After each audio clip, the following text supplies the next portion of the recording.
New ইয়র্কে যে কি পরিমাণে ঠান্ডা সেটাই ঘাস দেখলেই বোঝা যায়। বাতাসের এত বেগ ছিল।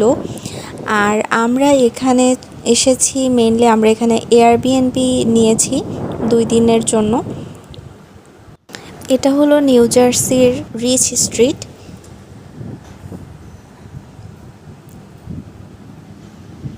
ওই যে একটা স্কুল বাস যাচ্ছে। এত ঠান্ডায় আমি আসলে পুরো প্যাকড হয়েছিলাম, যে পায়ে মোজা পরা, গায়ে 3টা জামা পরা, তারপরও আমার শীত মানছিল না। এরপর আমরা বাসায় ঢুকে পড়লাম। আমাদের 3:30টার সময় এন্ট্রি টাইম দেওয়া ছিল। বাসায় তো ঢুকে আমার প্রথমেই এত ভালো লেগেছিল, বাসাটা এত সুন্দর করে গোছানো। বাসার মধ্যে ঢুকে এখন একটু স্বস্তি পেয়েছি। বাইরে এত ঠান্ডা, আর ঘরে তো হিটার চালানো থাকে, তার জন্য ঘরের মধ্যটা একদম উষ্ণ। আমরা দুজনেই প্রচণ্ড পরিমাণে টায়ার্ড, তাই আমরা রুমের দিকে যাচ্ছিলাম। আমি পুরো বাসাটা নিয়ে একটা ভিডিও দিব এরপরে। এই যে আমরা এই রুমটায় থাকবো। কিছুক্ষণ ঘুমিয়ে নিয়ে খাওয়া দাওয়া করে আমরা প্রায় 4:30টার দিকে একটু বের হই নিউ ইয়র্কে যাব বলে।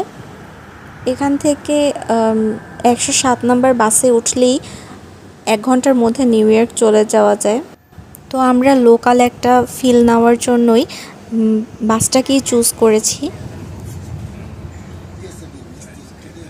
যেতে যেতে আমাদের একদম রাত হয়ে যায়। আর আমরা আজকে এসেছি কোথায় বলেন তো?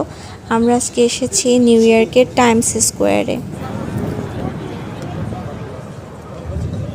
এই জায়গাটা আসলে এত সুন্দর, সামনাসামনি না দেখলে বোঝার কোনোই উপায় নেই। আর এত মানুষ, সবাই এই জায়গাটা দেখতে এসেছে। এখানে এসে মনে হচ্ছিল যে সারাদিন শেষে এখন অনেকটা রিলিফড লাগছে, মনটাই ভালো হয়ে গিয়েছে।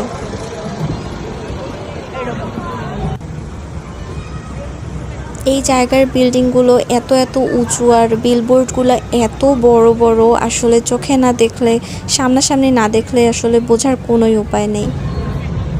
আমার মনে হয় নিউ ইয়র্কে যারা যায় তাদের সবার অবশ্যই এখানে আসা উচিত।